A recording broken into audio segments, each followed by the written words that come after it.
20. 사사기 15장 14절에서 20절까지 말씀 읽어드리겠습니다. 삼손이 레히의 이름에 블레셋 사람들이 그에게로 마주 나가며 소리 지를 때 여호와의 영이 삼손에게 갑자기 임하심에 그의 팔 위에 밧줄이 불탄 상과 같이 그의 결박되었던 손에서 떨어진지라. 삼손이 나귀의 새 턱뼈를 보고 손을 내밀어 집어들고 그것으로 1000명을 죽이고 이르되 나귀의 턱뼈를 한 더미 두 더미를 쌓았으며 나귀의 턱뼈로 내가 1000명을 죽였도다 하니라. 그가 말을 마치고 턱뼈를 자기 손에서 내어 던지고 그것을 라맛 레히라 이름하였더라. 삼손이 심히 목이 말라 여호와께 부르짖어 이르되 주께서 주의 손을 통하여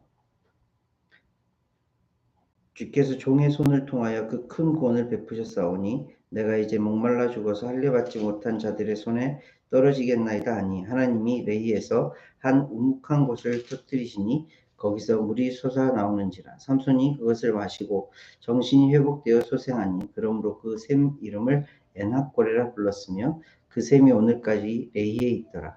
블레셋 사람의 때에 삼손이 이스라엘의 사사로 20년 동안 지냈더라. 아멘. 다니부터 사까지 한 절씩 읽어주시겠습니다. As he approached Lehi, the Philistines came toward him, shouting, "The Spirit of the Lord came powerfully upon him. The ropes on his arms became like hot flax, and the bindings dropped from his hands." And he found a fresh jawbone of a donkey, and put out his hand and took it, and with it he struck 1,000 men. Then Samson said, "With the donkey's jawbone I have made donkeys of them. With the donkey's jawbone I have killed 1,000 men." When he finished speaking, he threw away the jawbone, and the place was called Ramath Lehi.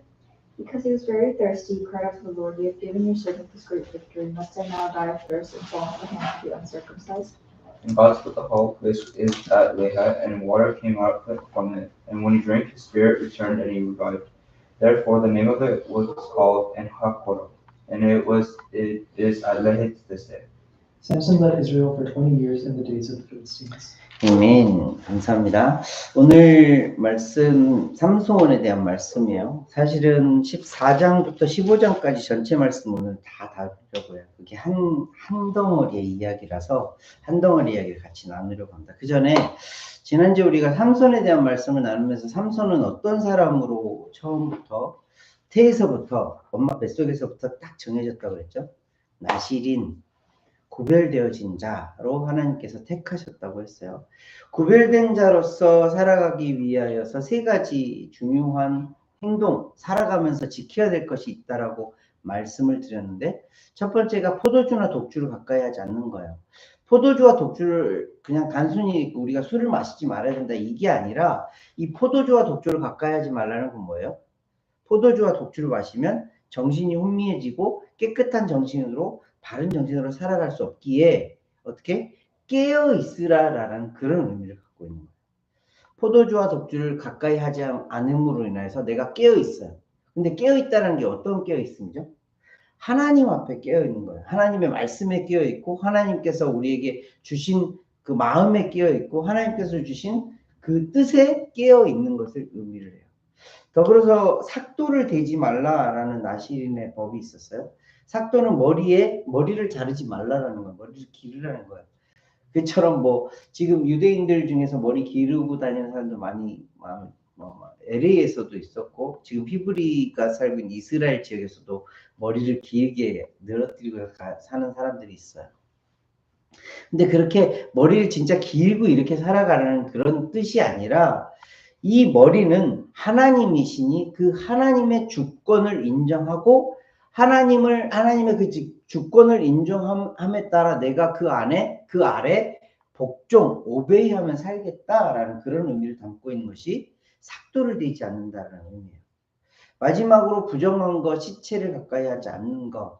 이것은 우리가 죄로부터 멀리 떨어져서 거룩하신 하나님 앞에 하나님과 더불어 살겠습니다라는 그런 행동의 지침이었던 거예요. 나실인으로 태어나 그렇게 살아가기를 소원하고 그렇게 살아갔던 것들이 나실인의 법이었고 삼손이 그렇게 살아가야 했던 거예요. 다만 삼손이 그렇게 살아가는 것뿐만이 아니라 우리도 그런 삶을 살아가는 거예요.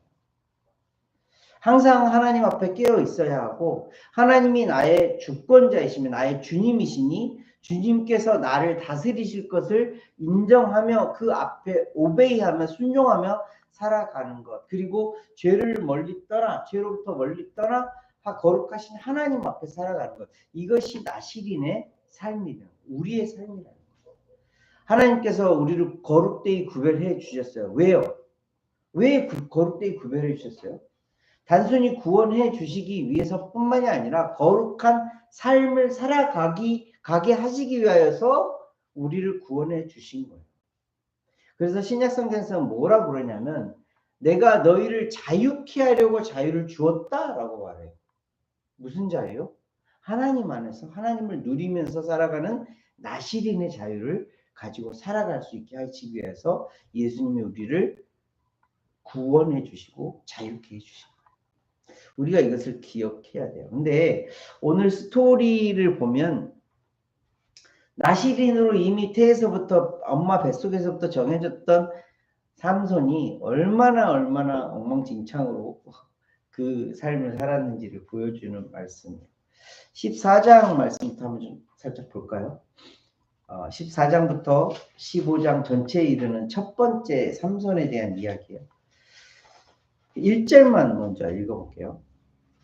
Chapter 14, verse 1. 삼손이 딥나에 내려가서 거기서 블레셋 사람의 딸들 중에서 한 여자를 보고, 여기서부터 시작돼요. 이스라엘 백성들은 지금 시대적으로 어디 시기예요? 가나안을 정복했고 가나안에 이제 살아가려고 이렇게 딱 세를 다운되고 있는 그런 상황이에요. 그런 상황 가운데 아직 왕이 없고 이스라엘 전체를 다스릴 어떤 사람이 없으니 하나님께서 시시때때로 사사를 임명하시기도 하시고 인정하시기도 하셔서 그렇게 이스라엘이 유지되고 있는 상황이었어요. 근데 이 이스라엘 사람들에게 하나님은 모세를 통해서 해주신 말씀이 뭐냐면 너희들은 너희들 안에서 서로 혼인하고 결혼하여서 너희들의 민족을 유지하여라. 이것이 이스라엘의 아주 전통적인 결혼 방식이었고 삶의 문화였어요. 근데 지금 삼손이 뭐래요?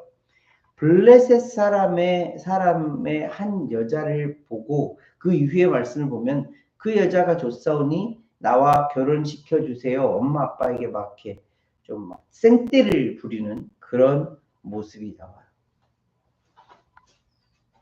그리고 그 여자가 이제 엄마 아빠가 막 다 큰 자식이 딱 자꾸 생떼를 부리니까 어쩔 수 없이 그 여자에게 이제 장가를 보내려고 그 길을 가는데 그 길을 가다가 삼손이 뭐를 만나냐면 젊은 사자를 만나요. 젊은 사자를 어린 양을 찢듯이 쫙 찢어서 죽이고 그 길을 가요.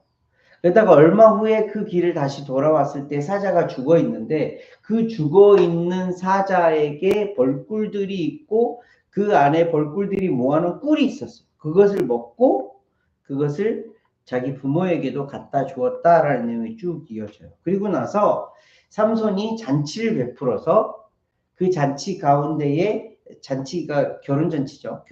자기의 결혼잔치에 다른 무리들이 보내준 친구들과 더불어서 먹고 마시다가 그 친구들에게 수수께끼를 냈는데 그 수수께끼가 chapter 14 verse 14 보세요. 삼손이 그들에게 이르되 먹는 자에게서 먹는 것이 나오고 강한 자에게서 단 것이 나왔느니라 하니라. 그들이 사흘 뒤에 되도록 수수께끼를 풀지 못하였더라. 이 수수께끼를 내고 너희들이 이 문제를 풀면 내가 베옷 30벌이랑 겉옷 30벌 너에게 줄게 라고 해요. 근데 이 30명의 친구들이 도저히 문제를 풀 수가 없으니까 삼손의 아내를 막 부추겨서 협박을 해서 그걸 알아내지 못하면 너랑 너희 부모들 그냥 다 태워서 죽여버릴 거야 막 이러니까 그 아내가 삼손에게 막 간곡히 청해서 그 답을 알게 돼요. 그 답은 사자가 중간에 사자를 죽였고 그 사자에게 있었던 벌꿀의 꿀이 답이었던 거예요. 그래서 그 친구들이 답을 맞히자 삼손이 막 화가 나가지고 다른 지역에서 사람들 30명을 죽이고 그들의 옷과 겉옷을 가지고 와서 그들에게 주고 화가 나서 다시 집으로 돌아가요. 지금까지 스토리가 조금 이해가 되세요? 막 아주 긴 스토리 아니었어. 짧은 스토리였는데 이 스토리 이후에 또 어떤 스토리가 또 연결이 되시냐면 이 15장의 말씀이에요. 삼손이 좀 마음이 좀 누그러지고 나서 다시 아내에게 갔어요. 그런데 가서 봤더니 엉망진창이죠. 그 아내의 부모가 자기 아내를 친구에게 그냥 보내버렸어요. 친구에게 시집을 또 보내버린 거예요. 삼손이 이제는 정말 막 화가 막 머리 끝까지 나서 여우 30마리를 300마리를 붙들어서 그 꼬리를 갖다가 불을 확 질러가지고 그 블레셋 사람들의 밭이 막 뛰어다니게 했어요. 불을 달고 다니는 여우였으니 어떻게 됐어요? 그 밭이 다 타버리고 포도원과 감람나무가 다 엉망진창이 되었어요. 그리고 삼손은 그 블레셋 사람들은 삼손의 아내와 삼손의 아버지를 불태워 죽여버리고 거기에 또 내가 원수를 갚겠다 하면서 블레셋 사람들의 하체를 거의 못 쓰게 만들어 볼 정도로 가서 복수를 해요. 자, 여기까지는 이제 작은 단위의 그냥 싸움과 같은 거였어요. 좀 대략 한 30명 대 1 정도의 싸움이었어요. 근데 이 소문이 점점 퍼져서 블레셋 사람들 전체가 이제 화가 났어요. 그래서 너희가 이스라엘 백성 중에 유다 백성들에게 야, 너희가 삼손을 잡아다가 우리에게 바치지 않으면 내가 너희의 민족을 다 없애버릴 거야 하면서 블레셋이 쳐들어와요. 쳐들어올 준비를 해요. 그래서 유다 사람들이 삼손과 이렇게 이야기를 해서 삼손을 묶어다가 블레셋 사람들에게 바치는데 삼손이 힘이 갑자기 확 하나님의 영이 함께 하셔서 확 그 밧줄을 풀어버리고 새 턱뼈를 가지고 블레셋 사람들의 1000명을 죽여버렸다라는 것이 오늘의 14장에서 15장까지 나오는 삼손의 전투 이야기예요. 엉망진창이에요. 그죠? 막 그 힘이 막 넘쳐나서 주체하지 못해서 막 자기가 하고 싶은 대로 했던 삼손의 모습을 보게 돼요. 그래서 한 군데 한번 찾아보면서 삼손이 이러지 말아야 할 것들에 대해서 함께 말씀을 찾아보려고요. 첫 번째로 아까 우리가 읽었던 14장 1절에서 2절 말씀을 보면 삼손이 어떠해야 됐죠?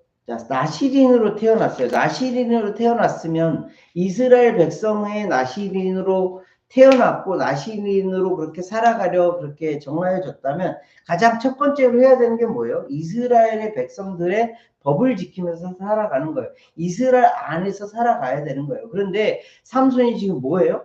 블레셋 여자에게 마음이 뺏겨서 블레셋 딥나의 한 여자가 너무 이뻐 보여서 그 여자를 장가 가겠다라고 이야기를 하는 거예요. 부모들이 이렇게 말을 하죠. 3절 말씀에 네가 할례 받지 아니한 블레셋 사람에게 가서 아내를 맞으려 하느냐. 이스라엘 백성과 이스라엘 백성이 아닌 사람들의 구분점이 뭐였어요? 할례를 받은 백성, 할례를 받지 못한 백성. 하나님께서 구별하여 주신 백성, 하나님께서 구별하지 않은 백성. 이방인. 그래서 이방인과는 관계하지도 않았고 이방인과는 같이 섞이지도 않았어요. 근데 삼손은 나시린임에도 불구하고 이방 여인에게 그렇게 마음을 뺏기고 들어가게 돼요. 14장 3절 한번 보실래요? Verse 14, verse 3. 부모님이 그렇게 말하니까 삼손이 말에 참 가관이에요. 삼손이 그의 아버지에게 이르되 내가 그 여자를 좋아하오니 나를 위하여 그 여자를 데려오소서 하니라. 뭐래요? 삼손의 지금 마음에는 뭐예요? 내가 그 여자를 좋아해. 내가 나를 위해서 그 여자를 데려와. 나를 위해서 결혼할 거야. 삼손의 마음이에요. 나시린으로 하나님으로부터 구별되이 정하여진 선택되어진 나시린의 모양새가 삼손이라는 사람의 모양새가 이런 거예요. 할례받지 못한 여인을 데려다가 나를 위해서 내가 좋으니까 내가 하고 싶은 대로 그렇게 좀 내비두세요 하면서 아버지에게까지 막 이렇게 말도 안 되는 청을 하고 있는 거죠. 그리고 또 삼손이 이 말씀 가운데에 그 나시린으로서 지켜야 할 것들, 지켜야 되는 것들 중에 지키지 않은 것이 있었어요. 아까 스토리 중에 말씀을 드렸어요. 사자를 찢어서 죽였어요. 죽이고 나서 돌아오는 길에 뭐 했다고요? 사자의 꿀벌들이 있어. 그 꿀들을 모아놓은 것을 자기가 먹고 그 먹은 것을 가져다가 또 부모에게까지 주었어요. 나시린의 법 중에 어떤 법이 있었죠? 부정한 것, 시체, 가까이 하지 말라. 근데 지금 삼손은 뭐예요? 죽은 시체, 사자의 그 몸에서 꿀을 채취해다가 그것을 먹고 그걸 또 부모에게 갖다 주는 그런 죄를 범해요. 그리고 또 14장 10절 말씀 한번 보실래요? Chapter 14, verse 10. 삼손의 아버지가 여자에게로 내려가며 삼손이 거기서 잔치를 베풀었으니 청년들은 이렇게 하는 풍속이 있었습니다. 여기서 이 청년들은 블레셋 사람들이에요. 이 블레셋 사람들을 데려다가 초청해다가 뭘 했대요? 잔치를 베풀었대요. 이게 그냥 그 히브리어 원어로 보면 그냥 심플한 파티가 아니라 술 파티였어요. 술을 베풀어 놓고 즐겁게 마음껏 마시는 술 파티였어요. 이 파티가 그냥 하루 이틀 있었던 것이 아니라 14일 이상 벌어진 그런 파티였어요. 지금 누가요? 나시린의 그 법 중에 뭐였어요? 포도주와 독주를 가까이 하지 말라라는 법이 있었죠. 근데 지금 삼손이 주도해서 뭐 했대요? 잔치를 벌였는데 이 잔치라는 말은 뭐예요? 술 파티를 벌였다. 자, 여기까지만 한번 볼까요? 삼손이 지금 뭐 하고 있어요? 이스라엘의 법도 어겼어요.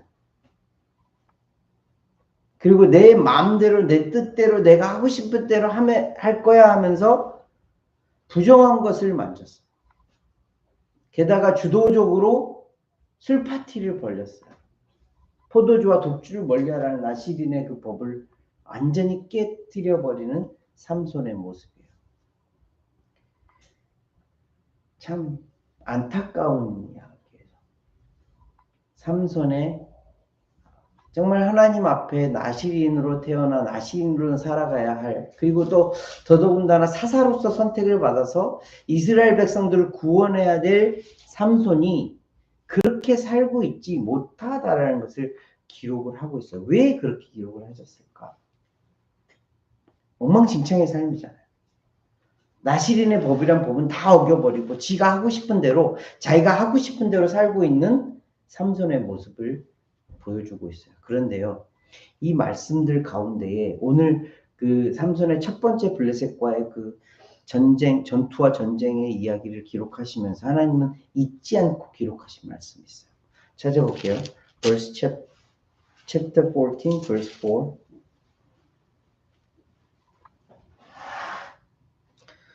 chapter 14, verse 4. 그때에 블레셋 사람이 이스라엘을 다스린 까닭에 삼손이 틈을 타서 블레셋 사람을 치려 함이었으나 그의 부모는 이 일이 여호와께로부터 나온 것인 줄 알지 못하였더라. 자, 삼손의 마음이 정확히 어떤 거였는지는 잘 몰라요. 블레셋 사람들에 대한 분노가 있었는지 어떤 건지 모르지만 이 일이 어디서부터 시작이 되었대요? 하나님으로부터 시작되었다라는 것을 보여주고 계세요.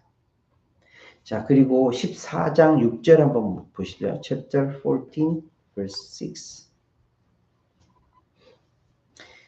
여호와 영이 삼손에게 강하게 임하니 그가 손에 아무것도 없이 그 사자를 염소 새끼를 찢는 것 같이 찢었으나 그는 자기가 행한 일을 부모에게 알리지 아니하였더라. 지금 어떤 내용이냐면 젊은 사자를 만나서 그 젊은 사자를 찢어버리는데 이게 삼손의 단순히 힘이 아니라 누구로부터? 하나님의 영으로부터 그 일이 시작되었다라는 것을 보여줘요. 또 한 군데 찾아볼게요. Chapter 14, verse 19 보세요. Chapter 14, verse 19 여호와의 영이 삼손에게 갑자기 임하심에 삼손이 아스글론에 내려가서 그곳 사람 30명을 쳐 죽이고 노력하여 수수께끼를 푼 자들에게 옷을 주고 심히 노하여 그의 아버지 집으로 올라갔고 지금 무슨 내용이에요? 그 스토리 중에 지금 겉옷 30벌이랑 겉옷 30벌이랑 그 30벌의 그것을 준비해야 되는 거였잖아요. 배옷 30벌과 겉옷 30벌을 준비해야 되는 그런 상황 가운데 그 답을 아내에게 그냥 말해버리고 아내는 또 그 30명의 그 나쁜 친구들에게 이야기해버리고 해서 수수께끼가 풀려버리고 그때 화가 나서 다른 지역에 가서 다른 사람들의 배옷 30벌과 겉옷 30벌을 탈취해 오는데 하나님의 영이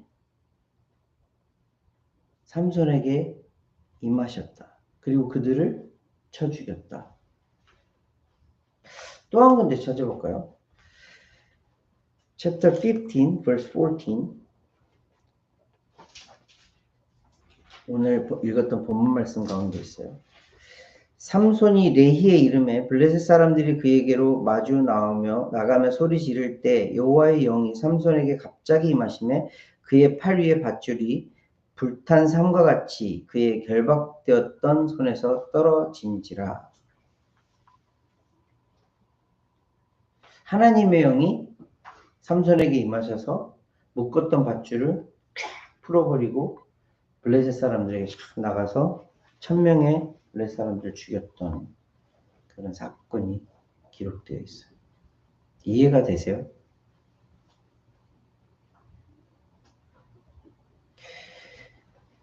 (14장 4절에) 나오는 그 말씀이 가장 큰 단서가 돼요. 첫 단추가 돼요. 하나님으로부터 시작되었던 이야기. 삼손을 하나님께서 정말 엉망진창이잖아요. 나시린의 법 다 어겼잖아요. 이스라엘로부터 어겼잖아요. 자기 마음대로 살았던 삼손이잖아요. 근데 이 삼손을 하나님은 사용하시는 거예요. 선용하시는 거예요. 하나님의 뜻 가운데 사용하시는 거예요. 그래서 정말 엉망진창이지만 시시때때로 삼손에게 필요한 힘을 넣어주시고 다른 것들을 채워주심으로 인하여서 하나님께서 삼손 자체를 바꾸기를 원하셨고 그 삼손을 통해서 이스라엘 백성들을 구원하시기 원하셨던 거예요. 사자를 죽일 때도 그랬고 정말 그 불타는 그 복수화를 통하여서 다른 지역에서 배옷 30벌과 겉옷 30벌을 사람들을 죽이고 가져올 때도 그랬고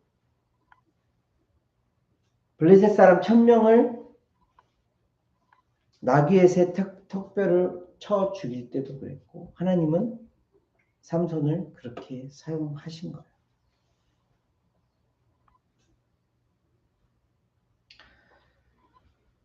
삼손 자체를 보면 참 안타까운 왜 이렇게 엉망진창으로 살았을까? 왜 이렇게 살아가는 걸까? 우리 인생도 그렇잖아요. 우리가 나의 인생을 돌아보거나 아니 어떤 사람들의 인생을 봤을 때 왜 저렇게 살아야 하지? 왜 저렇게 살고 있는 거지?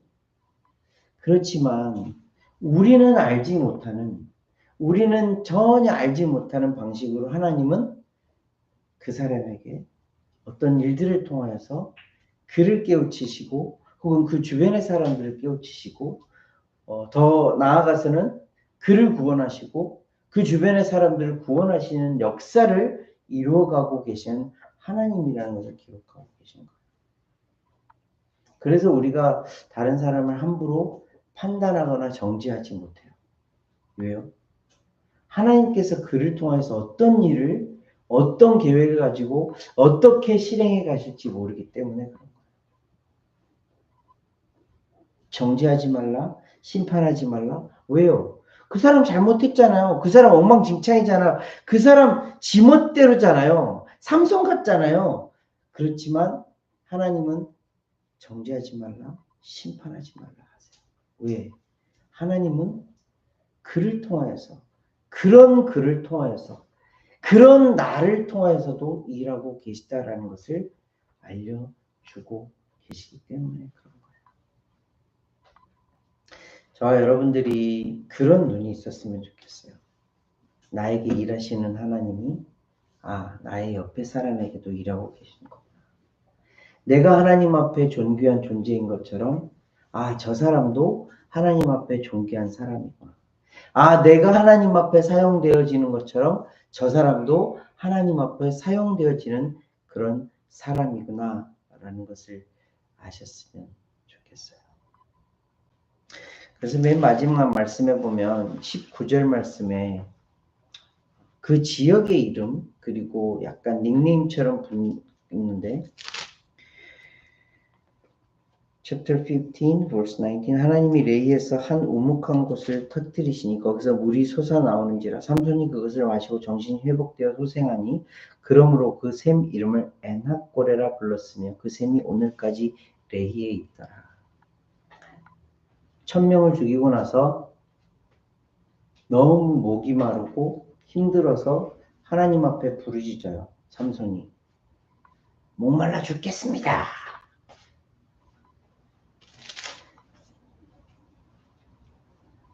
내가 목말라 죽을 지경 또 저 할례 받지 못한 자들에게 내가 죽임을 당할 것 같습니다. 그랬더니 하나님께서 레이에서 우묵한 곳을 터뜨리셔서 물을 내어 그 물을 마시게 하고 그 물을 마심을 통해서 삼손이 소생해요. 그 지역 이름을 엔하꼬레라고 해요. 엔하꼬레라는 뜻은 부르짖은 자의 샘이라는 뜻이에요. 엉망진창이었던 삼손, 이스라엘의 법도 나시린의 법도 정말 자기 멋대로 살아갔던 삼손이지만 그럼에도 불구하고 하나님은 그 삼손의 부르짖음을 들으시고 그 필요를 채워주시고 그를 소생시켜 주시고 그 지역의 이름을 엔하꼬레라 하여 부르짖는 자는 응답받는다라는 그런 뜻을 가지고 있는 엔하꼬레의 이름을 삼손에게 주시는 거예요. 그 지역을 삼손에게 허락해 주시는 거예요. 저에게도 마찬가지예요. 여러분들에게도 마찬가지예요.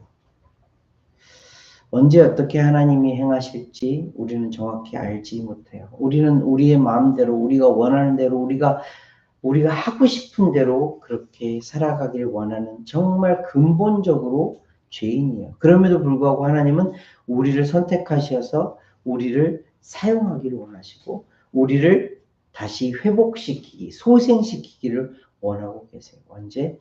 하나님 앞에 부르짖을 때. 우리 각자는 하나님 앞에 부르짖는 자들일 뿐이에요. 다른 이들을 정죄하는 거 아닙니다. 우리 한 사람 한 사람 하나님 앞에 부르짖는 자로 서는 거예요. 그리고 다른 이들을 향해서는 뭐예요? 하나님께서 말씀하신 것처럼 저도 하나님의 사람이니 저 하나님의 사람을 인정하고 배려하고 사랑하며 살아가는 거예요. 말씀을 정리해 볼게요. 삼손은 엉망진창의 사람이었어요. 앞으로도 말씀을 보면 더 엉망진창의 모습들이 막 나와요. 그럼에도 불구하고 하나님은 이 삼손을 구별하셨고 그 구별하신 삼손에게 임하여 주셔서 하나님의 일들을 하나하나 해 가시는 것을 볼 수 있어요. 그래서 성경은 하나님의 스토리예요. 그저 삼손은 하나님 앞에 사용되어지고 하나님 앞에 부르짖음을 통하여서 응답받았던 그런 사람 같은 거예요. 우리도 그런 사람이잖아요. 하나님 앞에 구별되어져서 정말 삼손 같지 않게 정말 나시린처럼 살아가는 저와 여러분들이 되기를 첫 번째로 축복하고 또 축복해요. 그렇지만 우리가 그렇게 완벽하게 살아갈 수 없다는 것을 우리는 너무나도 잘 알고 있어요.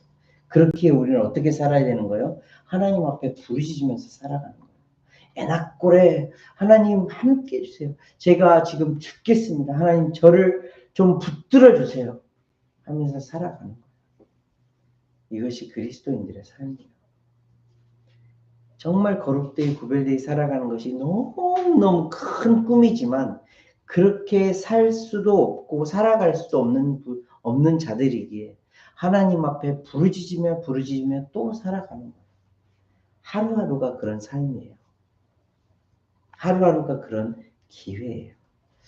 저와 여러분들이 이런 이 기회를 매일매일 누리면서 살아가고 있다는 것을 기억하시면서 하나님 오늘도 함께 해주세요. 저도 주님과 함께 하겠습니다 하며 살아가는 귀한 주님께 성도님들 되시기를 예수님 이름으로 함께 기도하겠습니다. 하나님 아버지 은혜를 감사를 드립니다. 하나님의 은혜로 하루하루 살아가는 것임을 다시 한번 확인시켜 주시니 감사함을 드립니다. 구별되었던 태에서부터 구별되었던 삼손, 그러나 정말 자기 마음대로 이스라엘의 법도 나시린의 법도 그에게 그렇게 소중하게 보여지지 않았던, 그저 자기가 중심이었고 자기가 하고 싶은 대로 살았던 삼손의 모습, 마치 나의 모습을, 우리의 모습을 보는 것과 같습니다. 그러나 주님, 그런 삼손에게도 하나님이 함께 하셔서 하나님의 계획이 계셔서 하나님의 영이 그와 함께 더불어 행하였던 것을 보게 됩니다. 주님, 우리의 삶 가운데서도 매일매일 개입하여 주시고 함께하여 주셔서 우리의 삶이 주님 안에 놓여 있음을 기억할 수 있도록 인도하시고 주님의 인도하심을 따라 살아가는 것이 가장 큰 복임을 더 경험하며 살아가는 우리의 인생들이 될 수 있도록 주님 인도하여 주시옵소서. 주님의 영이 우리와 함께 하시기에, 나와 함께 하시기에 나도 그 주님 안에 거할 수 있음을 믿고 살아가는 우리들 될 수 있도록 인도하여 주시옵소서. 오늘도 감사를 드리며 귀하고 존귀하신 예수 그리스도로 기도합니다. 아멘. 자, 일주일도 주님의 은혜로 살았습니다. 평안하셨습니까? 자, 평안하셨습니까? 이제 본격적으로 이제 여름이 되어가고 있는 것 같아요. 제가 일했던 지역은 이제 100도가 막 넘어가고 그러더라고요. 여름 건강 주의하시고 방학이신 분들은 또 방학 시간 잘 보내셔서 다음 학기를 잘 준비하셨으면 좋겠습니다. 주님교회와 주님교회 성도님들 위해서 계속 기도해 주시고 무엇보다도 말씀과 기도 생활 꾸준하게 잘 이어주시기를 부탁을 드립니다. 일주일도 주님 안에 거하시기를 축복하면서 좋으신 하나님 찬양하고 제가 축도하고 마치도록 하겠습니다. 좋으신 하나님, 좋으신 하나님, 참 좋으신 나의